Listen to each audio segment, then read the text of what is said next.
Shalom, everybody. James Trim here, and this is the beginning of a new series. We're going to continue the other series that we are doing. By the way, we're going to pick back up and finish the Book of Enoch soon.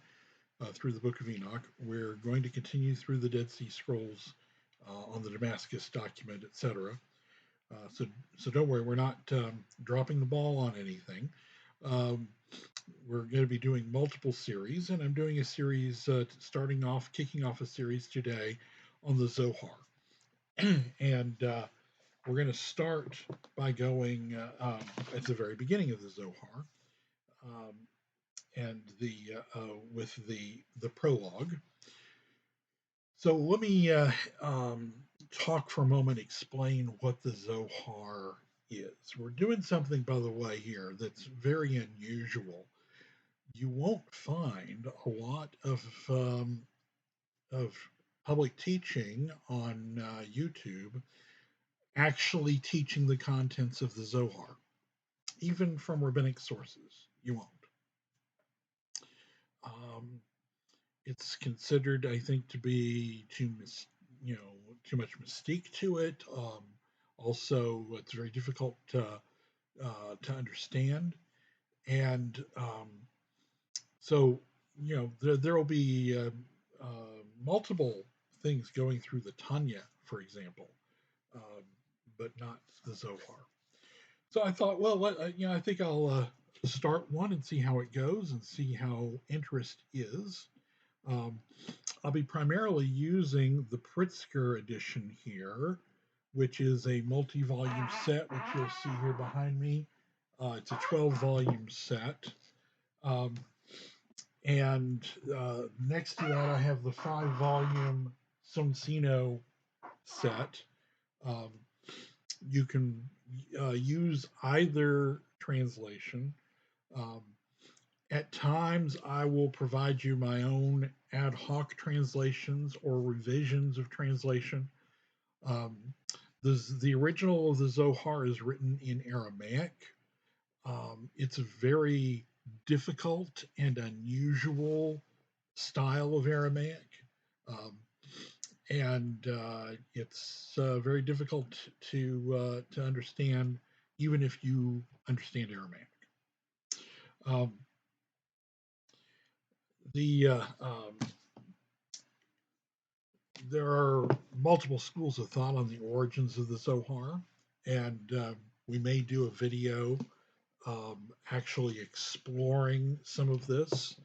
Skeptics and secular scholarship argue that the Zohar originated in 12th century Spain, and many of them will attribute it to um,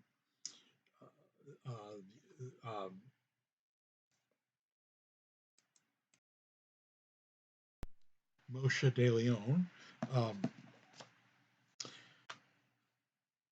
the Moshe de Leon was the first to publish the Zohar, and as individual bits and pieces, the Zohar is a composite document made up of different bits and pieces and parts, but the whole of it in general is presented as a commentary to the Torah. I'll get into that a little bit in a moment. Um, the accusation was that Moshe de Leon had made it up, and that's something to explore another time. The traditional author of the Zohar is Shimon ben Yochai, who was said to have written it while in a cave with his son, and it explores the Torah, um, much like Plato's dialogues, as discussions between himself and his son and his hovering, his circle of scholars that with whom they would sit and discuss Torah together. Uh, While there are those that say that this would have been in the late first century. Um, there are those that say that, like as I said, skeptics say the Zohar originated in the Middle Ages.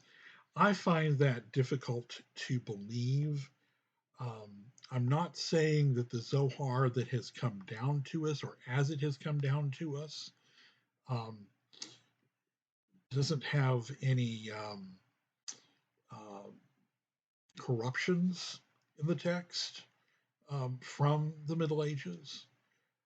But the core of the Zohar, I do believe, is what it claims to be. And there are a number of reasons for this. The primary ones are one, the references that it makes to the Book of Enoch. Now, the Book of Enoch was lost in the fourth century, sometime after the fourth century, to the Western world at least. Uh, the, the Ethiopic Church, the Ethiopic Orthodox Church, regarded it as canonical and continued to use it right up to the present day. But as far as Jews living in the Middle Ages, it was not available to them. And yet, the Zohar uh, quotes from the Book of Enoch. Now, some of these quotes don't appear in our current Book of Enoch, but some of these references, at least to the Book of Enoch, refer to material that does appear in the Book of Enoch, in either first or second Enoch.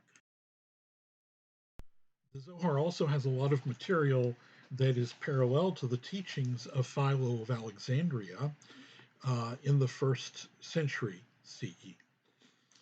So there is strong basis for coming to the conclusion that the Zohar, at least the core of the Zohar, did in fact originate in the first century.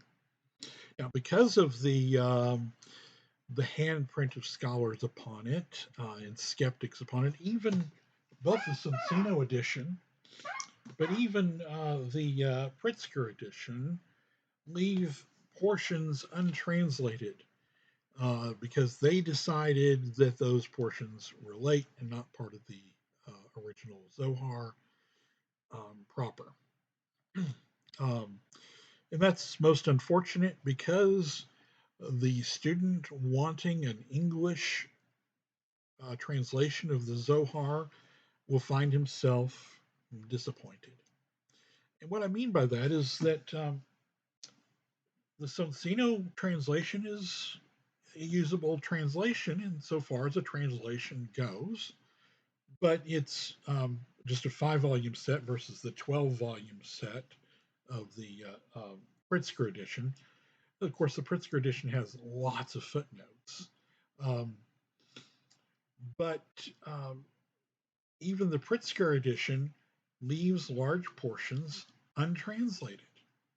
The only English version I'm aware of that has all of uh, the entire Zohar in English is the edition put out by the Kabbalah Center, and it is extremely paraphrased, highly paraphrased. So, if you want a literal translation, the best literal translation is here, but it's incomplete. Um, and if you want a complete translation, then you're going to end up with something that's very paraphrased and, um, shall we say, influenced by an agenda. Um, okay, so that's kind of a background for the Zohar.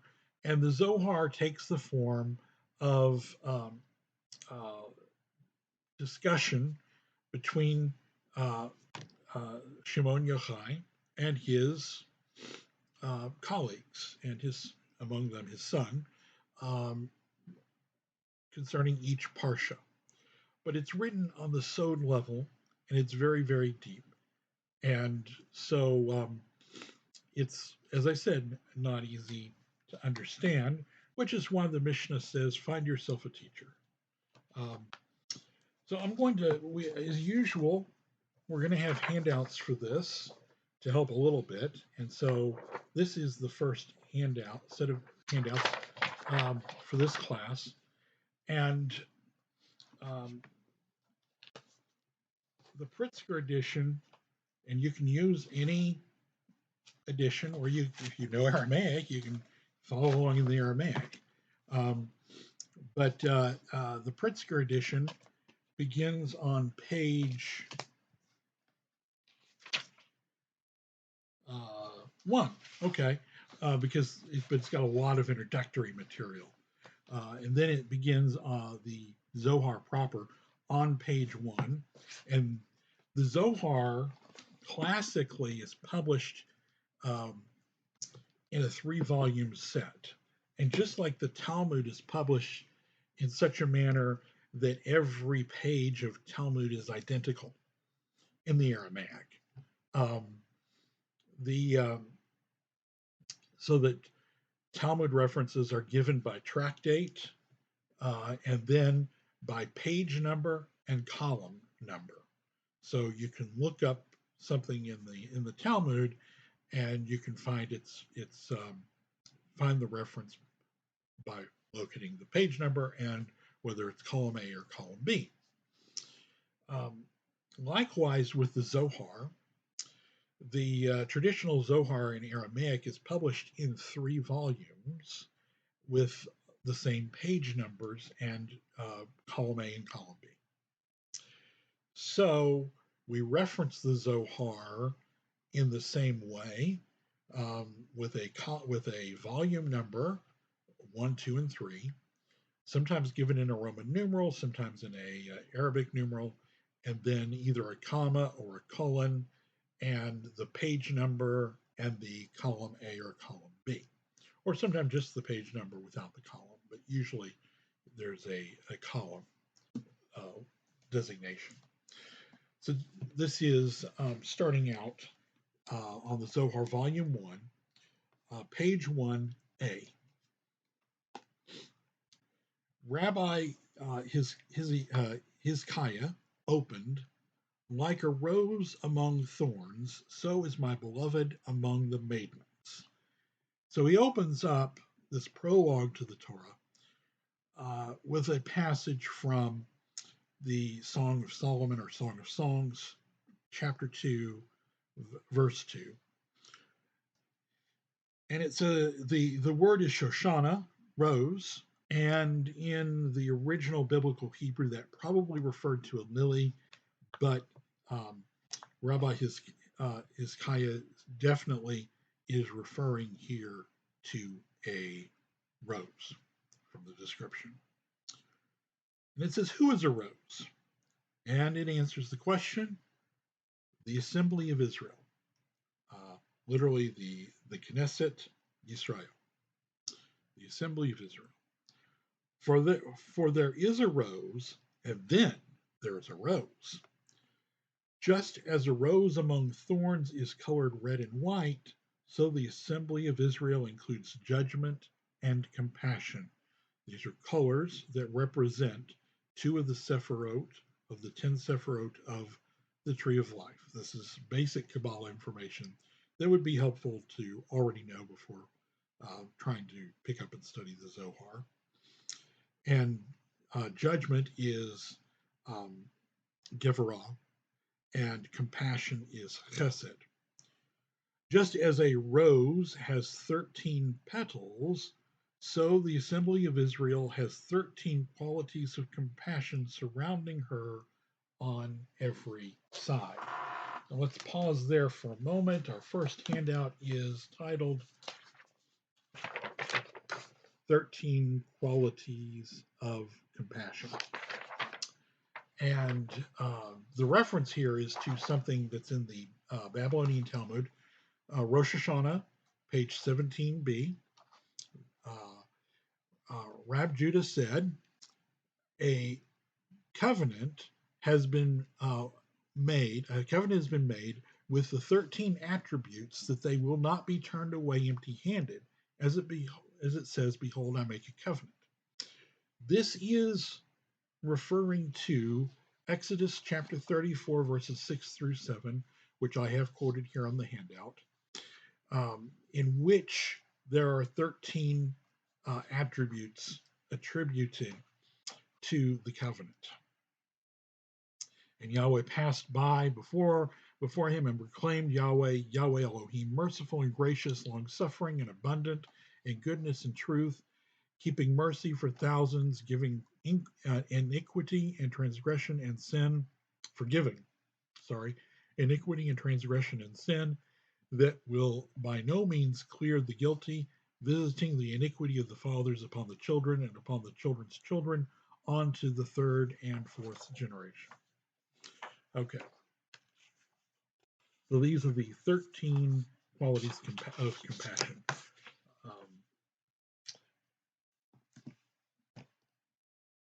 But there's another symbology here that is not mentioned, but is obvious and probably intended for the reader to conclude naturally without having to have it explained.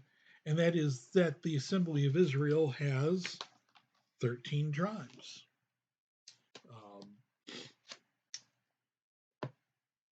So there are 13 tribes. The Assembly of Israel, just as a rose has 13 petals, so the Assembly of Israel has 13 qualities of compassion surrounding her on every side. So the reason that the rose then symbolizes Israel also is then the 13 tribes. Similarly, from the moment Elohim, God, is mentioned, it generates 13 words to surround Assembly of Israel and protect her when it is mentioned again. So what this is saying is that Elohim, the first time it appears in the Torah, and the second time it appears in the Torah, there are 13 words in between. And so this is telling us hidden information in the Torah, if you will. Why again? To produce 5 sturdy leaves surrounding the rose. So the rose is surrounded by 5 sturdy leaves that protect the rose. What is the rose? The rose is the Assembly of Israel. It's protected by these 5 leaves. These 5 are called Yeshua, salvation. They are 5 gates concerning this mystery. It is written, I raise the cup of salvation, or Yeshua. Psalm 116:13. This is in reference to the Passover Seder and the cup of salvation. It says, they are 5 gates concerning this mystery. It is written, I raise the cup of salvation. This is a cup of blessing, which should rest on 5 fingers and no more. In the halacha, it is the cup of salvation is held by one hand, therefore 5 fingers. And this alludes to the idea that we see in the Sefer Yitzhak of each of the 10 Sephirot being divided into 2 sets of 5. But in this case, the 5 Sephirot are the okay. I guess it would be helpful to explain something about the Sephirot. Okay, the 3 upper Sephirot represent the mind, the intellect. This is really laid out well in the Tanya, for example. I believe in the Etzchaim. Okay, the lower 7 Sephirot are the midot, and they represent the emotions. And so there are 5 Sephirot that are represented here, and that excludes Yesod and Malchut. Okay. But also, we can see, and we will see in this in our study of the Zohar, and in fact, we actually showed it already. I did a previous video on Isaiah 53 and the heel of Esau Um, and in that video, I demonstrated how the Zohar reveals that Yeshua is the Messiah. And here we are being told in the very prologue of the Zohar that Yeshua, salvation, is represented on this rose by 5 sturdy leaves that surround and protect the assembly of Israel.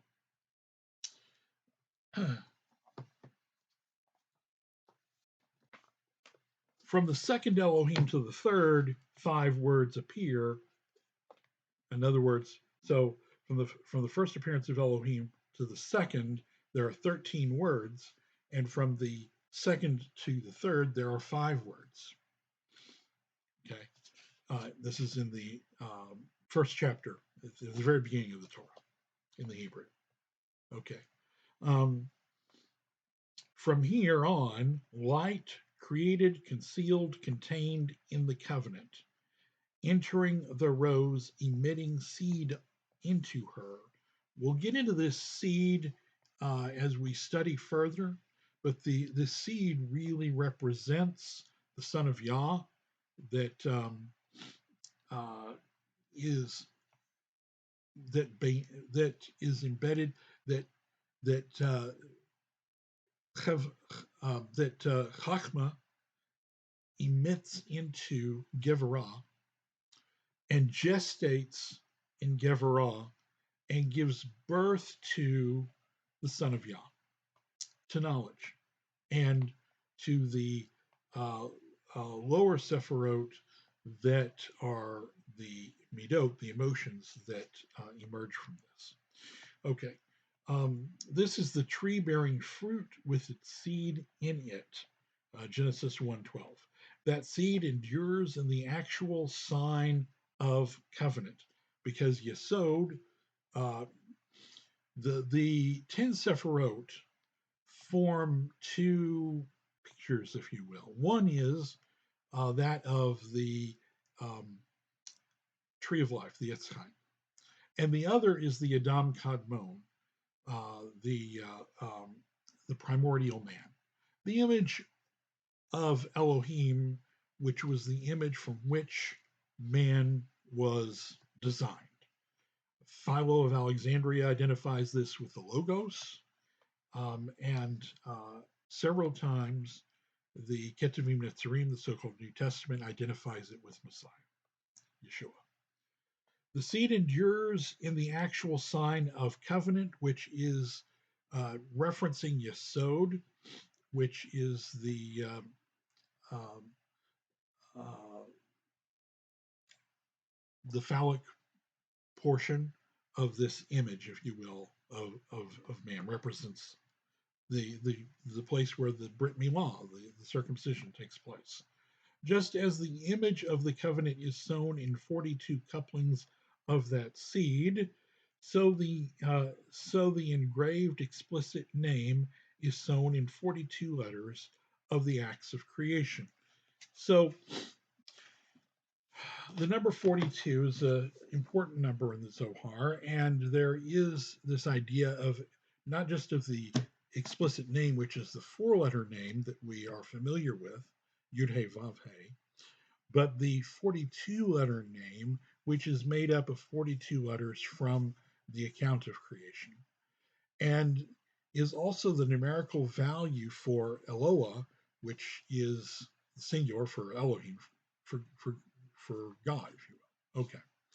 Um, and it is also interesting that in Matthew chapter 1, Yeshua is shown to be the son of Avraham, the son of Adam, by virtue, I'm sorry, the son of David, the son of Abraham, by virtue of being the son of 3 sets of 14 generations.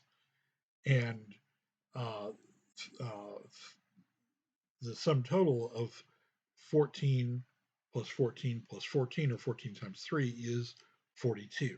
So he's shown to be the son of 42, if you will. Okay, and so this is this significant number, 42. The page 3 of the Pritzker edition, but you're really still on page 1, column 1 of the Aramaic. Rabbi Shimon, Bereshit, in the beginning. Rabbi Shimon opened the blossom, by quoting Song of Songs, chapter 2, verse 12. The blossoms have appeared on earth. The time of pruning has arrived. The voice of the turtle dove is heard in our land. Now, you have to understand the Zohar treats the Torah as, in the world of the Zohar, the Torah is not just a group of commandments of mitzvot and narration melded together. It's so much more than that. All of the letters of the Torah are significant. Their combinations are significant. Um, Everything about the letters that form the Torah is significant, because the Torah is not just mitzvot. It is not just Agadah, narrative. It is the very expression of the mind of Elohim. And as such, it is filled with the mysteries of the universe.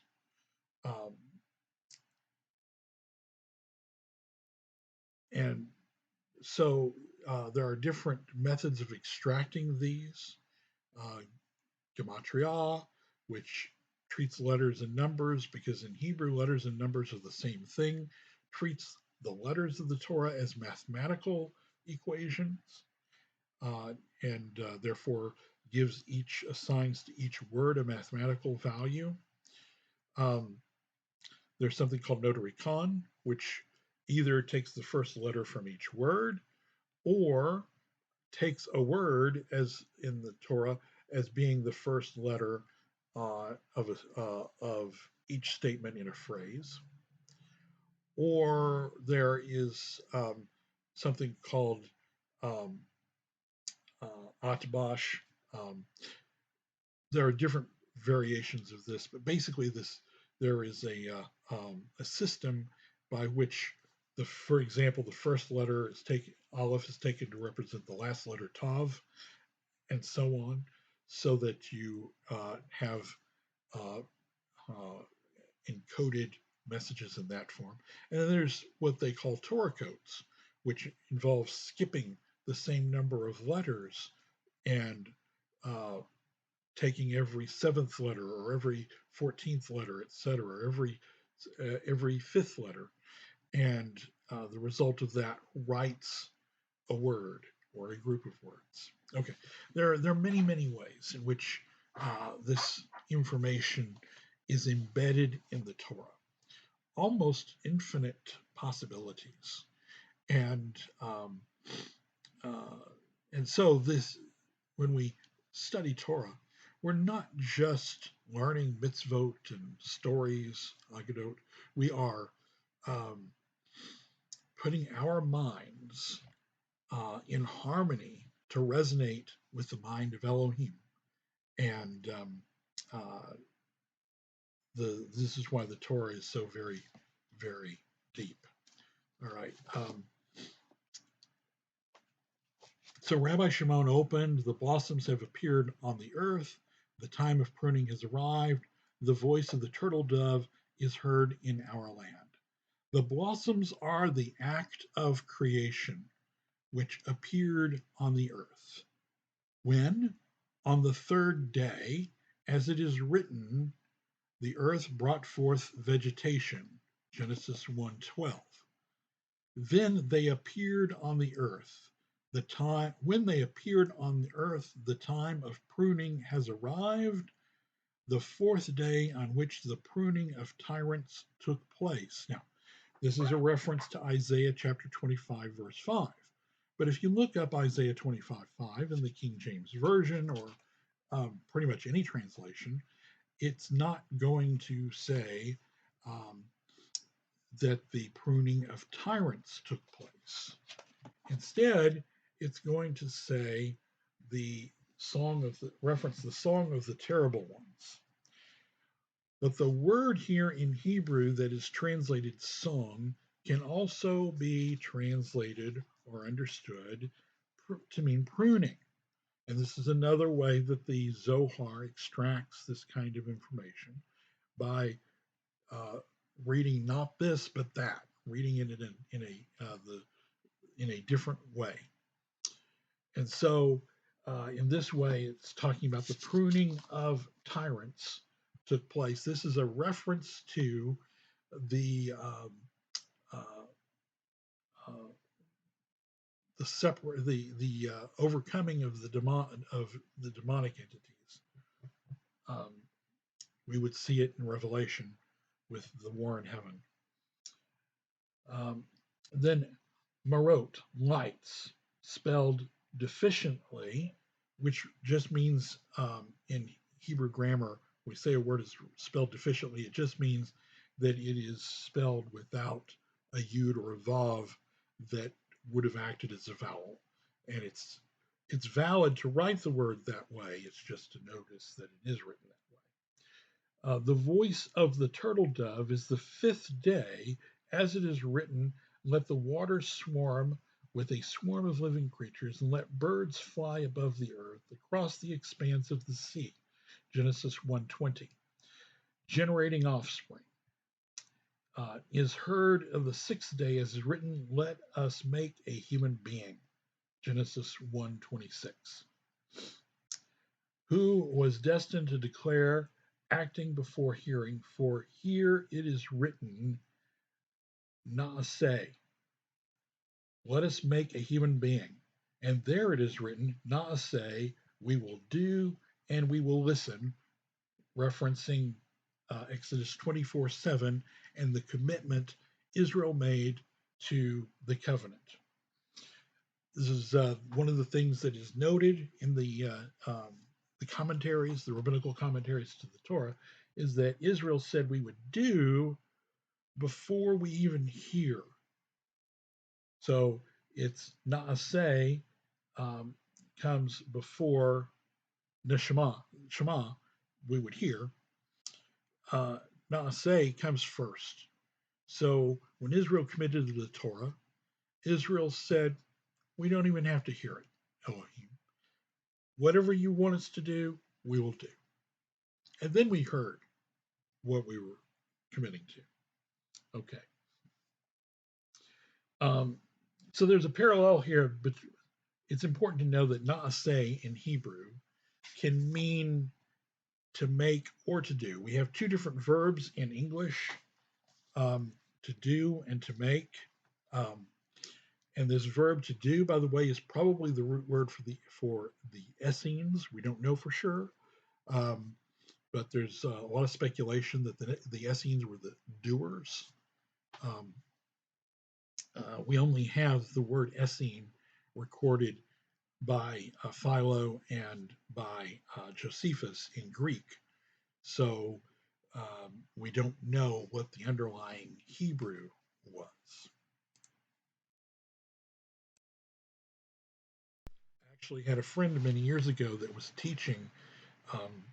He was actually teaching English as a second language to speakers of Portuguese, but apparently Portuguese has the same nuance as Hebrew has, where there's a single word that means to do or to make. And he had a student that was trying to show off their English. And so the student says, with a smile on their face, I like to do new friends. And of course, we know in English that the correct phrase is I like to make new friends, not I like to do new friends. So he laughed, and she looked at him puzzled and said, "What did I say something wrong?" And he said, "Well, depending on the context, you just said either that you like to kill new friends or you like to have sex with them." So um, the that's the idiomatic "do" in English. So turn back to Zohar, and the next page 4 in the Pritzker edition, but still column 1, column 1, page 1, volume 1, page 1, column B. Now, the blossoms are patriarchs. The blossoms are the patriarchs who entered the divine mind before creation and entered the world that is coming, where they were treasured away. Now, what does it mean here? Well, there's two meanings here. One is that Elohim knew the patriarchs in the well of souls before they were born, before they were conceived. But there's more to this here. The patriarchs also, that's Abraham, Isaac, and Jacob, they also in the Zohar represent three of the Sephirot, Chesed, Gevurah, and Tiferet. And this is what is being implied here in the code in which the Zohar speaks. From there, they emerged secretly and were concealed within prophets of truth. When Joseph was born, they were concealed within him, representing Yesod, which is, as we mentioned, the member which is circumcised for the covenant, if you will, which is the source of souls in the allegorical sense, and the source of seed. When Joseph entered the Holy Land, he planted them there. Then they appeared on earth, were revealed there. When are they visible? When the rainbow is revealed in the world, referring to the colors of these Sephirot being revealed in the rainbow. When the rainbow appears, they are revealed. Then the time of pruning has arrived, and here it understands that to refer to excise the wicked from the world at the time of the judgment. Why are they spared? Because the blossoms have appeared on earth. Had they not appeared, they would not remain in the world, nor would the world endure. Who sustains the world, enabling the patriarchs to be revealed? The voice of children engaging in Torah, by implication, engaging in Torah study. So, the voice of the children in the yeshivot studying Torah. They sustain the world by revealing the inner meaning, by revealing the Torah. For the sake of those children, the world is saved. Corresponding to them, he will make you wreaths of gold. Song of Songs 111. Okay, that brings us to our next handout. Children engaging in Torah. This is referencing something in the Babylonian Talmud in Shabbat 119b. Rab Judah said in Rab's name, what is meant by touch not my anointed and do my prophets no harm? Touch not my anointed refers to school children, yeshiva, children in the yeshiva. And do my prophets no harm to disciples of the sages. Disciples are Talmudim, students of the sages, basically. Resh Lakish said, in the name of Rabbi Judah the Prince, the world endures only for the sake of the breath of school children. Said Rabbi Papa to Abaya, what about mine and yours? Breath in which there is sin is not like breath in which there is no sin, replied Resh Lakish, also said in the name of Rabbi Judah of the Prince. School children may not be made to neglect their studies, even for the building of the temple. Resh Lakish said to Rabbi Judah the Prince, I have this tradition from my fathers. Others state, from your fathers, every town in which there are no school children shall be destroyed. Rabina said, it shall be laid waste. Okay, so here we have this idea of the preservation of the world because of the school children, the studying in the yeshiva. This brings us to an interpretation of Genesis chapter 3, verses 14 through 15, that is found in the Targums. So let me first read Genesis 3, 14 through 15. And Yahweh Elohim said to the serpent, because you have done this, cursed are you from among all cattle and from among all beasts of the field. Upon your belly shall you go, and dust shall you eat all the days of your life. And I will put enmity between you and the woman, and between your seed and her seed. They shall bruise your heel, and you shall bruise their heel. They shall bruise your head, and you shall bruise their heel. This passage is paraphrased interpreted in Targum Pseudo Jonathan as follows. And it shall be that when the sons of the woman study the Torah diligently and obey its injunctions, they will direct themselves to smite you on the head and slay you. But when the sons of the woman forsake the commandments of the Torah and do not obey its injunctions, you will direct yourself to bite them on the heel and afflict them. However, there will be a remedy for the sons of the woman. But for you, serpent, there will be no remedy. They shall make peace with one another in the end, in the very end days, in the days of King Messiah. King Messiah, the Yeshua, that is the leaves, the 5 strong leaves that surround and protect the assembly of Israel. Similarly, we read in Targum Yerushalmi, and it shall be that when the sons of the woman study the Torah diligently and obey its injunctions, they will direct themselves to smite you on the head and slay you. But when the sons of the woman forsake the commandments of the Torah and do not obey its injunctions, you will direct yourself to bite them on the heel and afflict them. However, there will be a remedy for the sons of the woman, but for you, serpent, there will be no remedy. They shall make peace with one another in the end, in the very end of days, in the days of King Messiah.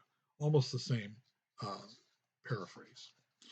Uh, both of these interpret the seed of the woman as the children that are studying Torah in the yeshivot, if you will, and who obey it. But then it says that they will make peace with one another, and these are described as the days of King Messiah. The Midrash Rabbah makes identification of the seed of the woman with the Messiah. In its interpretation of Genesis 23:5, it says, and she called his name Seth, for God appointed me another seed, etc.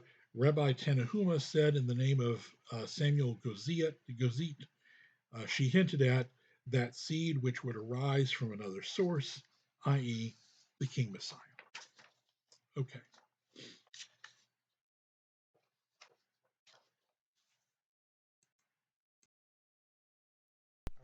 Let's continue with Zohar. These are little children, youngsters, as it is written, make 2 cherubim of gold, Exodus 25:18.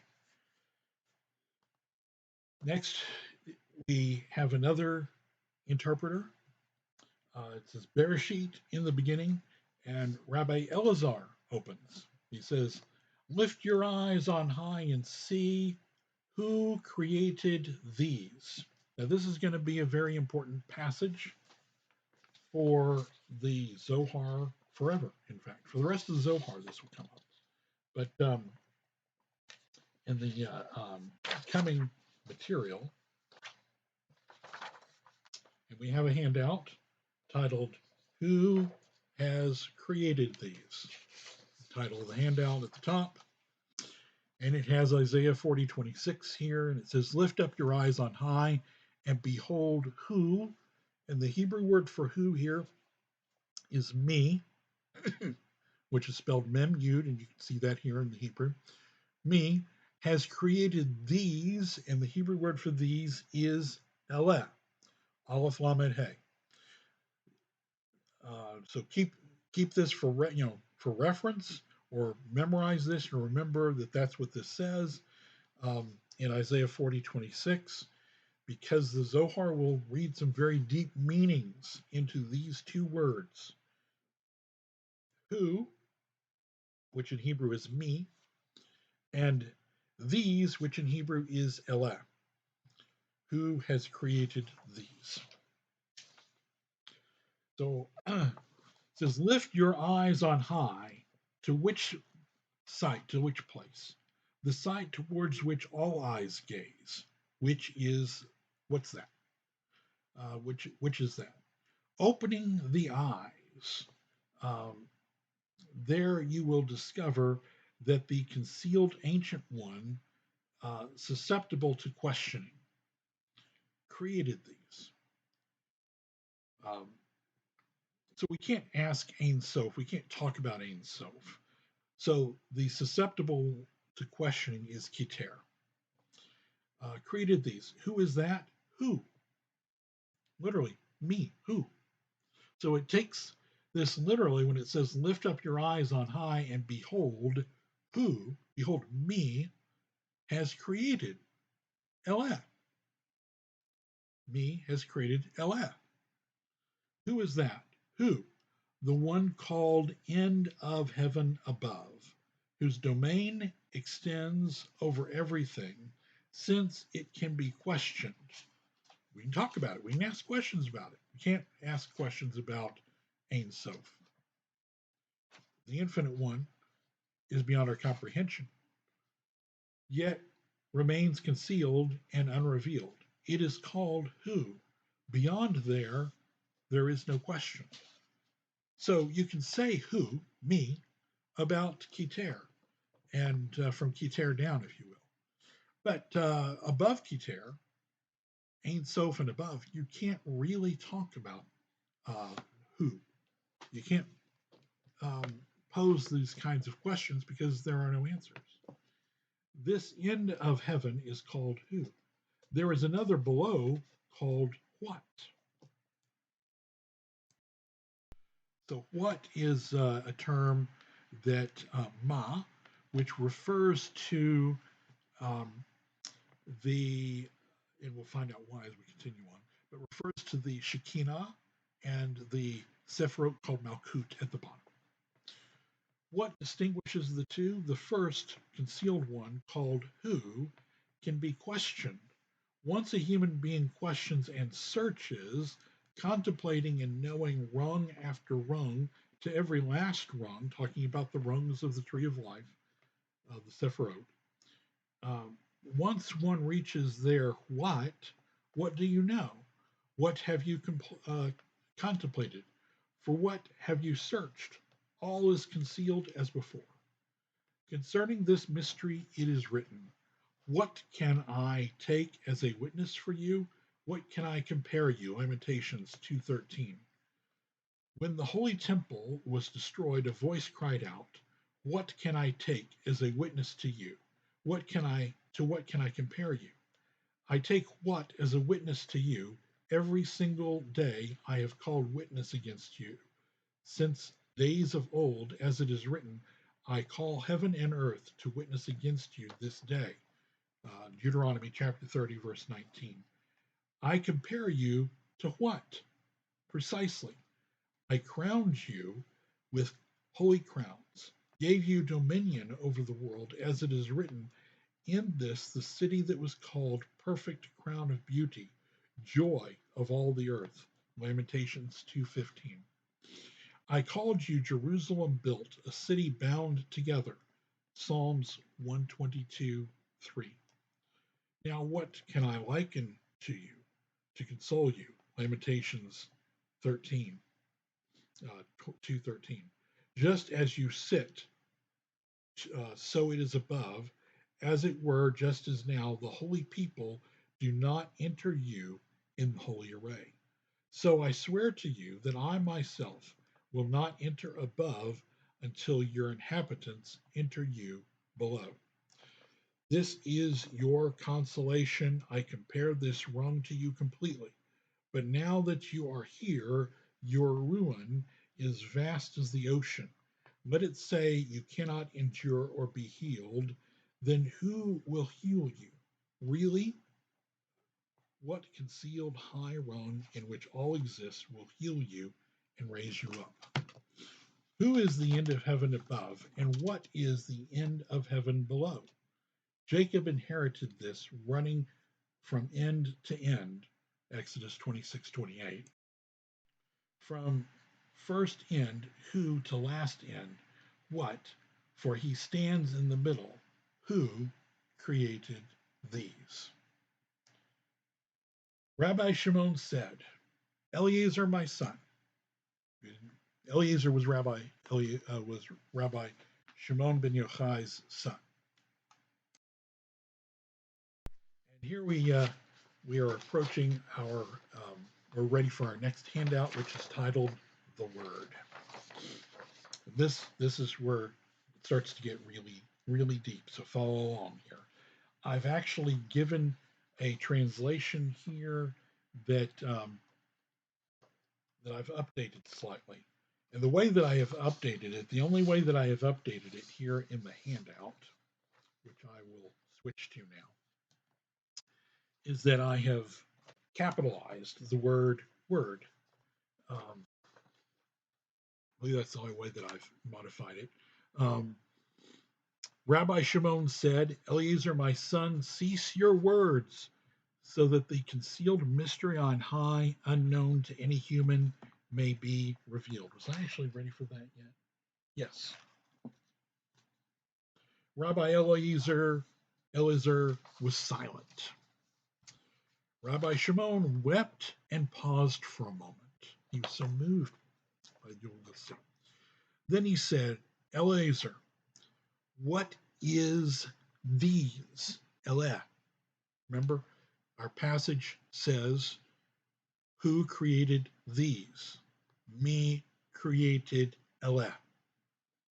If you answer, stars and constellations, they are always visible here, and were created by what? As it is said, by the word, by Devar, Yahweh of Yahweh, the heavens were made. Very important passage, Psalm 33:6. This is where we see the word of Yahweh as the creator in the Tanakh. The word, or the Devar of Yahweh, the heavens were made, Psalm 33:6. As for things concealed, such would not be referred to as these, for that word indicates something revealed. This mystery was only revealed one day when I was at the seashore. Eliyahu came and asked me. So Shimon is now going to relate to us a experience he had in which Eliyahu, who had been caught up to the heavens, came to him and explained this to him. This is why he was weeping, because he was going to share with his son this very special information.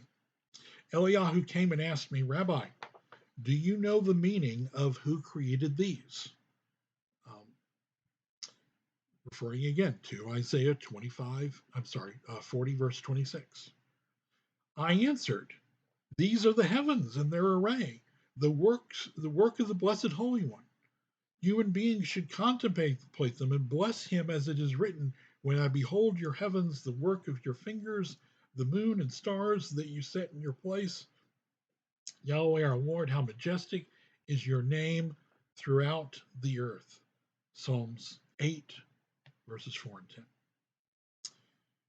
Eliyahu said to me, Rabbi, the word, the milah, the word, that's the word for word here in the Aramaic. It's the same word, slightly different dialect, that is used for word in the Peshitta in John chapter 1. In the beginning was the word. There it's milta, here it's milah. The milah, the word, was concealed with the Blessed Holy One, and he revealed it in the academy on high. So Eliyahu is saying here that the word was concealed with the Blessed Holy One, and I've capitalized word here because when you really grasp this, you'll understand. The word was concealed with the Blessed Holy One, and he revealed it in the academy on high. In other words, in the yeshiva, in the heavenly Holy of Holies, in the no, Holy of Holies, but in the heavenlies, in heaven, in the presence of Elohim, the the teaching of Torah that Eliyahu received while he was in heaven. He says it was revealed in the academy on high. Here it is. So next paragraph begins Eliyahu telling us this information that was revealed in the academy on high about the word. It says, when concealed of all concealed. That is Ein Sof, concealed of all concealed. Okay, beyond our comprehension. When the concealed of all concealed wished to be revealed, it produced at first a single point, which ascended to become thought. Within it drew all drawings, gravings, all engravings, carving within the concealed holy lamp a graving of one hidden design, the Holy of Holies, a deep structure emerging from thought called me. So Ein Sof wanted to reveal Ein Sof. The concealed of concealed wanted to reveal Ein Sof to mankind, but it was beyond our comprehension. So he emanated Keter, a deep structure emerging from thought called me, who, origin of structure, existent and non-existent, deep and hidden, called by no name, but who? Me. Seeking to be revealed, to be named.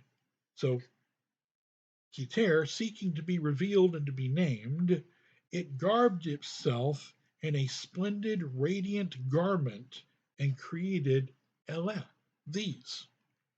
So when it says who created these, it's saying that Keter created Eleh, these. These, Eleh, attained the name. These letters joined with those. That's going to show us something very special here. These letters joined with those, culminating in the name Elohim. Now you'll notice if you take Eleh and me, and you bring all those letters together, you rearrange them, it's an anagram, you get Elohim. Until it created Eleh, it did not attain the name Elohim. In other words, until who created these, until who created Eleh, until me created Eleh, and Eleh and me then could be brought together, you didn't have Elohim. That's what, from which we get Elohim, the infinite one revealed to us. Based on this mystery, those who sinned with the golden calf said, Eleh, these are your gods, O Israel. Exodus 32:8. So it's basically saying that there was sort of an ironic truth to that statement. Just as me is combined with Eleh, so the name Elohim remained for all time, and upon this mystery the world is built.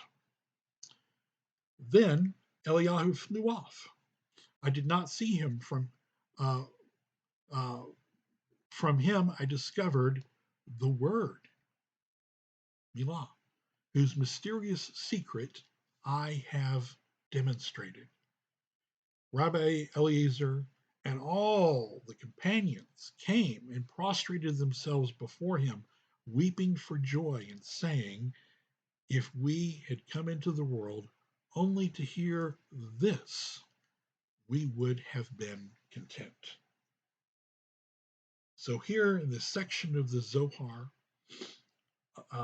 Elijah appears and he reveals the mystery of the word, which was taught in the academy on high to Eliyahu, that he then showed to Shimon.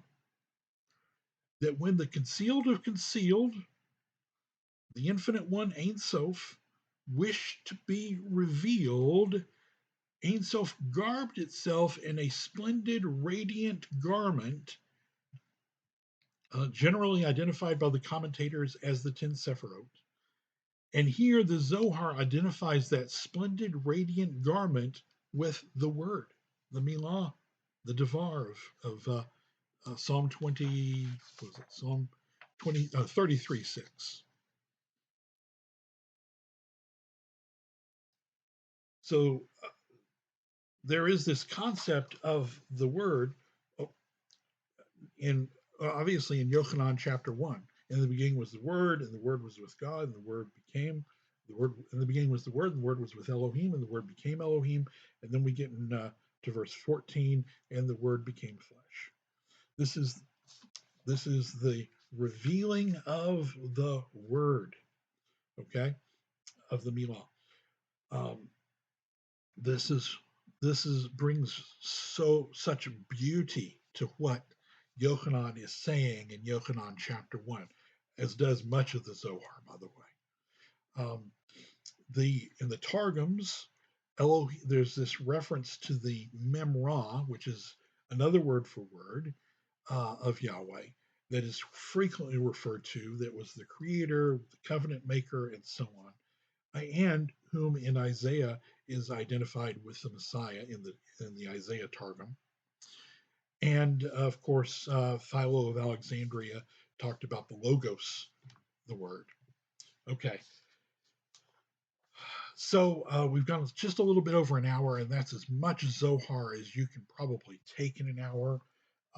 We've only covered two pages. Yeah, we're on. We're on page 2. So in an hour, and that's a remarkable speed to cover Zohar. We have covered 2 pages of Zohar. It took us an hour. But in this hour, we've learned that that Yeshua, salvation, is 5 leaves that surround the 13 tribes of Israel and the assembly of Israel. In fact,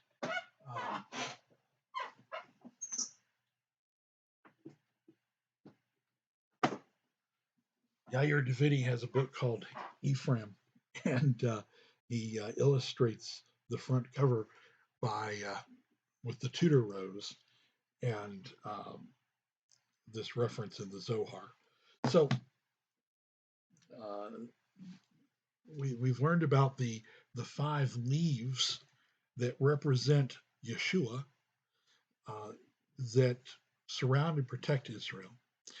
And we've learned that when when Ein Sof wished to reveal himself to the world, he did so by clothing himself in the 10 Sephirot, which were, and he revealed himself in the Milah, in the Word. And so there's a great deal of insight, as you can see, that we can get from studying the content of the Zohar in understanding the things that Yochanan writes, and really other things that are in the Ketuvim Netzarim, the writings of the Nazarenes, the so-called New Testament. So we've gone a little bit over an hour. I'm going to go ahead and stop here, and I do want to ask everybody to please consider supporting us with your donations. There will be a link in the comments, not in the comment, in the video description where you can donate. And please, if you at all can, do so. We rely completely on you to support this work. And this is a very unusual work. And there we have a unique ministry, and not everybody's going to support this work. So you be the one that support it so that it can continue. All right. So with that, I'm going to go ahead and close. And until next time, shalom, shalom, everybody.